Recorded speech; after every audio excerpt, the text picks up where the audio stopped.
So good afternoon and welcome to another episode with our time with the group chairs at the Brew-Hammond Energy Centre. Today we have Professor Johannes Awudza, who is the group chair for Biofuels and Bioenergy. Good afternoon, Prof. Good afternoon. Thank you for joining us. Good afternoon. Okay, to start with our conversation, can you give us a brief overview of the Biofuel and Bioenergy group and some of the works that you've done so far? The Biofuel and Bioenergy group consists of a number of lecturers and professors, especially the young ones, and some students also opted to join. Last year, there were a number of national service people who were actively involved in it, but unfortunately, they've all left. But then one major problem now we have is that there's very little activity in terms of research work. People are doing their individual work, but in terms of collective work being done by the group, there is virtually nothing.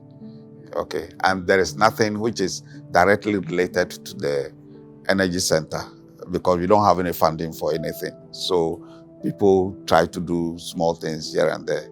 Some of us are involved in production of biodiesel using different types of vegetable oils, and then also using different catalyst systems. In our group, for example, in chemistry, what we are trying to do is to look at alternative catalyst systems which can serve as very good catalysts, heterogeneous catalysts, which can be removed at the end of the reaction. Normally, biodiesel is produced using sodium hydroxide or potassium hydroxide, which are soluble in the biodiesel. So after the production, they have to be washed the biodiesel has to be washed several times in order to remove the sodium hydroxide or potassium hydroxide residue. Because if that is there, it will have a negative effect on the engine and any other thing that has the biodiesel be used for. Okay, so it has to be removed completely. Okay, but so now we are trying to get heterogeneous catalyst systems that can help to produce the biodiesel without leaving any caustic effect on equipment and other things that can be used later. So far, that's what we are doing. Impressive. Okay. Prof, so let's bring it to Ghana. How is Ghana doing right now when it comes to bioenergy? In general terms, talking about bioenergy, yes, some people are doing some work on biogas and then biochar. But again, it's mainly at the research level. There's very little being done countrywide. Now, in the early 2000s, there was an initiative to try to produce biofuel in large quantities so that they can be used with the fuel that we use for vehicles in the country. The aim was to add about 10%. That's for biodiesel, we're aiming at B10, which means 10% biodiesel and 90% petrol diesel by the year 2020. But we are in 2025 and we don't have even 0.1%. Now, one of the major problems is that Ghana now, we are not producing the fuel ourselves. What's happening is that the refineries do the work outside the country and then they bring refined oil to the country. In the developed countries, let me use UK as an example. They have B5 and then B10. That's 5% biodiesel and 10% biodiesel in their energy mix. But the B5 is more expensive, which shouldn't be the case, but they are using that in order to make sure that more people get to use the biodiesel, which is more environmentally friendly. That is what they are promoting in the developed countries. So Ghana were supposed to promote that, but unfortunately, nothing has happened so far. So bioenergy, it remains on paper, and especially so because this day we are talking about electric engines, and which means that people are not prepared to make research into or support research in the area of production of biodiesel and bioethanol, which can be used for to replace part of the petrol and then the diesel that we are using currently. And so very little is happening. But at the level of individual researchers, people are trying to do something. But Prof, what do you think can actually be done to curb this issue? I think that the Energy Commission, for example, the country has to decide that we want to promote bioenergy. We want to promote biofuels. And if we decide that we want to promote that, it means that we need to mix the biodiesel or bioethanol in Ghana. Or else the fuel which is imported into the country will have to take that into account. So either B5 or B10 petrol that we are using generally in our vehicles. They have to import one which already contain the biofuels. If you don't do it that way, then I think we will just be beating about the bush in as far as the use of biofuels is concerned. Okay. But in case if it's being accepted, how can biofuel actually help Ghana move towards a cleaner energy? As I mentioned earlier, biofuels are more environmentally friendly because the feedstock that we use for the production, they are more carbon neutral. Carbon neutral in the sense that the vegetable oils, for example, or the materials used for production of bioethanol, they are produced in farms, and in the process, during photosynthesis, carbon dioxide is absorbed from the atmosphere for the production of these materials.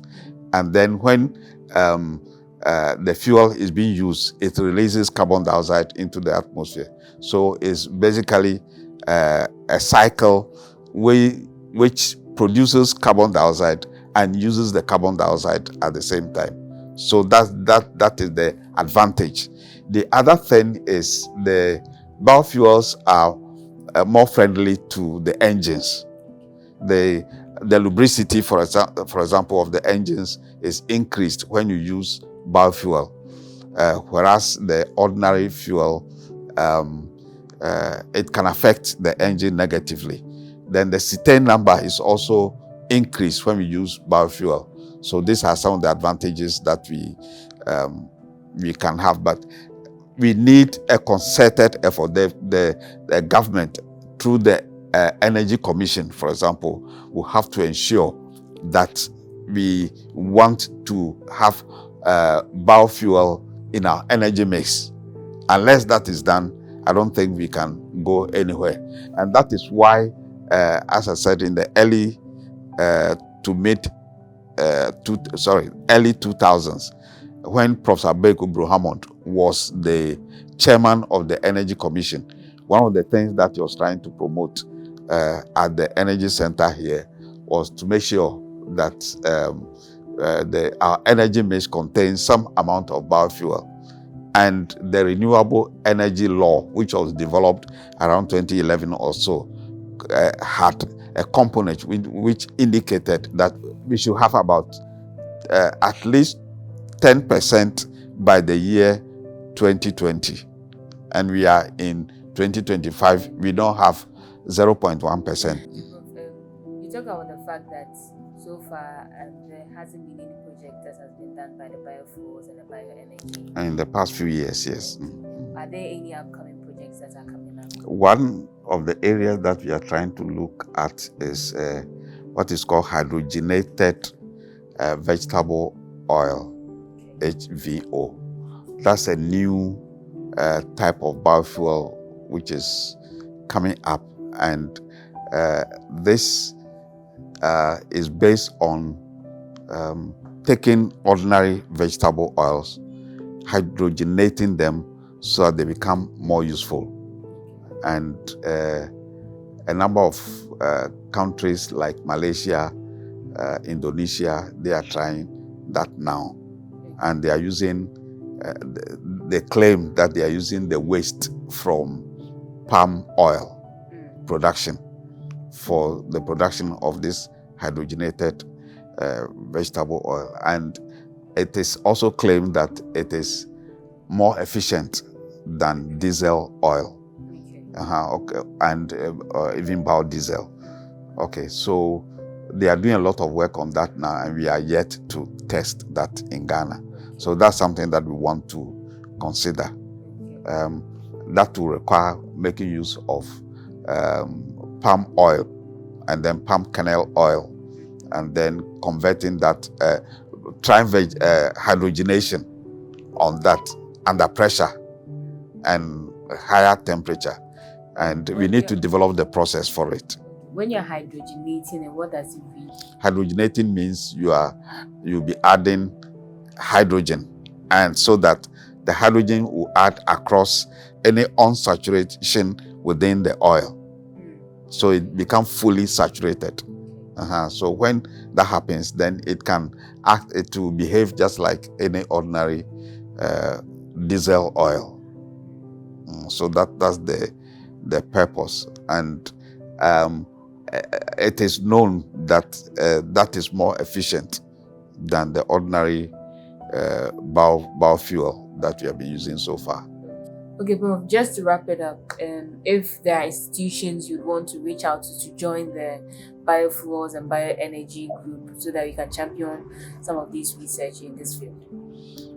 In terms of institutions, there is a group in Accra, Tema, called Tragimag, one Mr. Isa Suleimana. We've been working with him, and quite recently I've been quite busy, so we've not done. But at a point, we're going to start a project on campus in which a vehicle was dedicated to testing the use of biodiesel, in which case we would have been testing the emissions and so forth, which were coming out of the biodiesel, and compare that to the ordinary diesel oil. But unfortunately, we couldn't get the necessary financial support to continue, so we didn't do it.